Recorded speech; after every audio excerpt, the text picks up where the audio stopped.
This is a phone. It's notorious for keeping us awake at midnight watching YouTube videos God knows how we ended up on, or getting notifications every time someone comments on a post you were tagged in last year, and the vortex of information that we're constantly looking through every single minute of the day. But it doesn't have to be that way. In fact, it's way easier to change than you think. If you try to put your phone away for a couple minutes, you'll start to feel anxious and even impulsively reach your hand to nothing. That's because we're so used to filling up our idle time with scrolling through social media. It's like opening up the fridge when you're bored, but you don't have an intention to actually get food. Well, it's not any different with the phone. If you're just grabbing the phone out of impulse with no intention of doing anything productive, there's something that needs to be fixed. I've tried changing so many settings, downloading various apps, and I've come up with a list of 7 things you can do to break your phone addiction and start using your phone with purpose today. The first thing I changed is my wallpaper. You might notice it's black, and yes, it does seem quite boring, unappealing, but that's the point.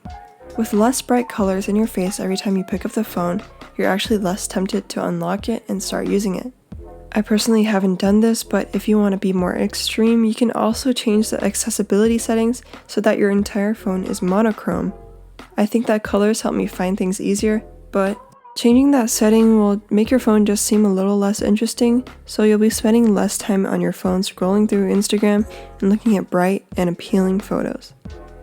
But for now, I've just stuck with the black wallpaper, and I think it's doing pretty well for me.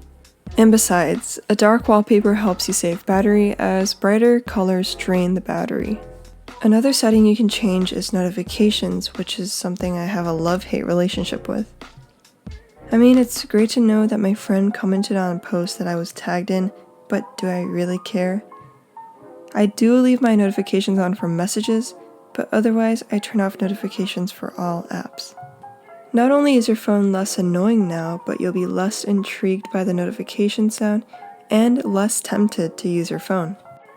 If you still feel like turning off notifications isn't enough, you can also turn on the Do Not Disturb function and set a time frame for when you don't want any notifications or buzzing from your phone.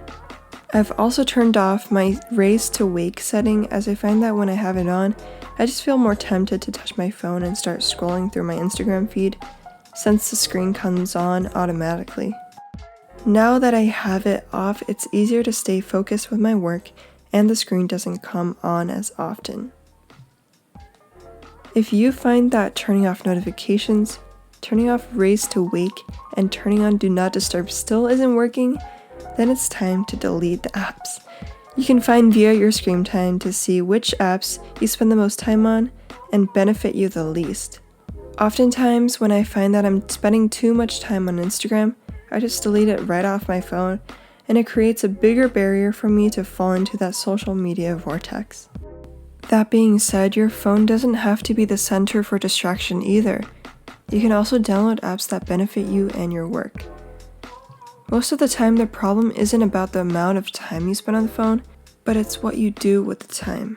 Apps like Focus Keeper can help you work in intervals and make the most out of your day by focusing on your work without being distracted. And in between those breaks, you can allow your mind to rest or reflect on your day by doing some meditation.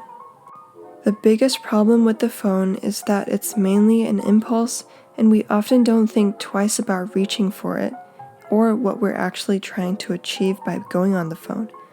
So next time you feel an impulse, but you don't know what you're trying to do, you can verbally stop yourself by saying, "No, I will not touch the phone. Leave the premises and do your work or whatever you're trying to do. Just don't fall into that social media vortex because it's very hard to get out. Trust me." Once you start spending more time away from your phone or from social media, you'll feel like the days are longer and you live in the moment. You can form more valuable connections with those around you and have more mental clarity as well.